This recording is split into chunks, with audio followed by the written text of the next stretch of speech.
तो दोस्तों, आपका स्वागत है मेरे YouTube चैनल KTH मऊ यानी कुछ तो है।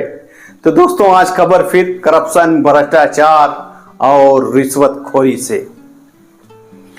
एंटी करप्शन टीम ने कार्रवाई करते हुए फिर एक लेखपाल को और उसके सहयोगी को 10,000 रुपये की रिश्वत लेते हुए रंगे हाथ पकड़ा। मैं क्यों कह रहा हूं फिर?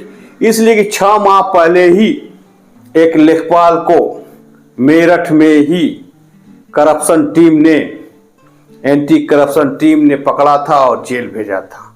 लेकिन वो कहते हैं ना कि किसकी पोस्ट सीधी करने से सीधी नहीं होती, वही हाल हमारे राजस्व विभाग का है।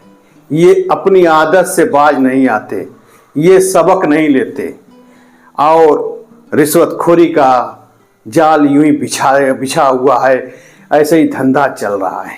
जो पकड़ा गया वो चोर, जो नहीं पकड़ा अभी तक वो शेर बन के घूम रहा है। तो दोस्तों, ये खबर मवाना तहसील जो मेरठ में पड़ती है वहां से है।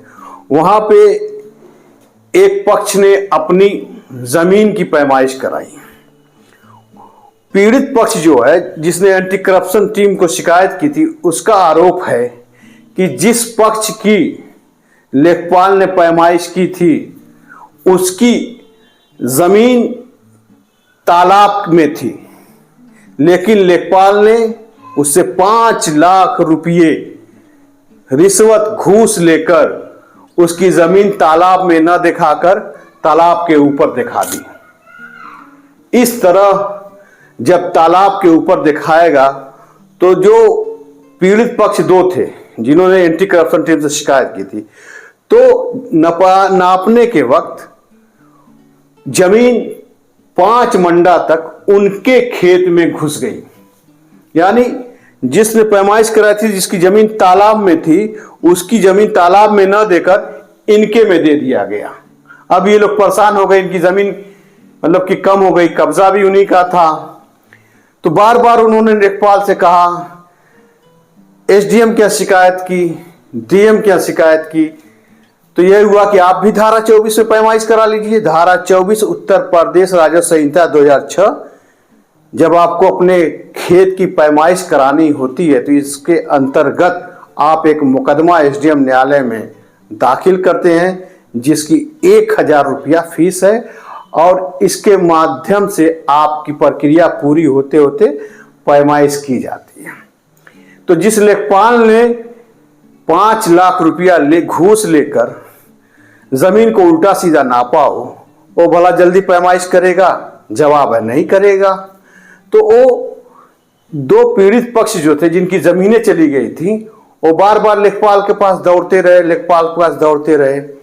लेखपाल टाल मोटल इधर का उधर करता रहा। अंत में ये लोग एसडीएम के यहाँ भी गए, डीएम के यहाँ भी शिकायत किए, लेकिन कोई नतीजा नहीं निकला।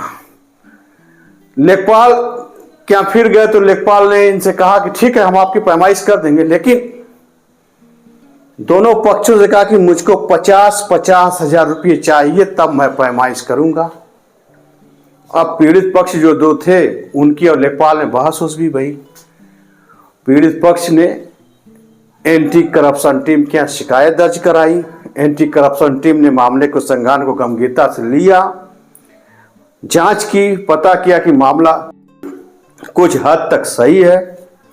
तो फिर क्या था, एंटी करप्शन टीम ने जाल बिछाया और 12 बजे दिन में मवाना तहसील पहुंच गई और पीड़ित पक्ष को लेखपाल से बात करने के लिए कहा। लेखपाल से बात हुई कि पीड़ित पक्ष ने कहा कि फिलहाल हम लोग 10-10 हजार रुपया दे रहे हैं, बाकी काम होने पर या मौके पर देंगे। कुछ बात वही होगी उनके बीच में। बहरहाल तो एंटी करप्शन टीम ने 10,000 रुपये पर पाउडर लगाकर पीड़ित पक्ष को दिया कि आप ये लेखपाल को जाकर रिश्वत दीजिए, अगर वो ले लेता है तो देखा जाएगा।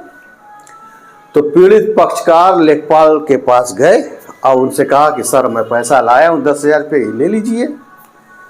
क्योंकि लेखपाल आजकल सतर्क हैं, अपने हाथ से पैसा जल्दी पकड़ते नहीं हैं। तो उसने भी कहा कि मेरे सहायक जिसका नाम गौरव सिंह उर्फ गोल्डी था उसको दे दिया जाए। हाँ, लेखपाल का नाम भी सुन लीजिए, उनका नाम मुकम्मिल था। मुकम्मिल लेखपाल ने कहा कि आप मेरे सहायक गौरव सिंह उर्फ गोल्डी को दे दीजिए। तो गोल्डी ने पीड़ित पक्ष को किनारे ले गया, चूंकि अब सब थोड़ा सतर्क रहते हैं।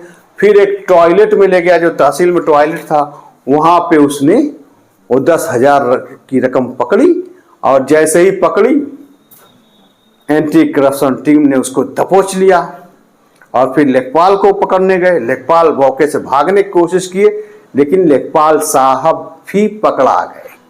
जिस तहसील में लेखपाल साहब तन के आते थे, वो भी 4 चक्का गाड़ी से, माफ कीजिएगा आजकल लेखपाल को आप पहले तहसील साइकिल से चलते थे, फिर मोटरसाइकिल से चलने लगे, लेकिन अब 4 चक्के से चलते हैं साहब, और बड़ी शान से उतरते हैं, बड़ी शान से चलते हैं। ये हाल है रिश्वतखोरों की, रिश्वत लेते हैं, उसके ऊपर से शान से ताव में चलते हैं, तो पूरे तहसील में उनकी इज्जत की धज्जियां उड़ गई।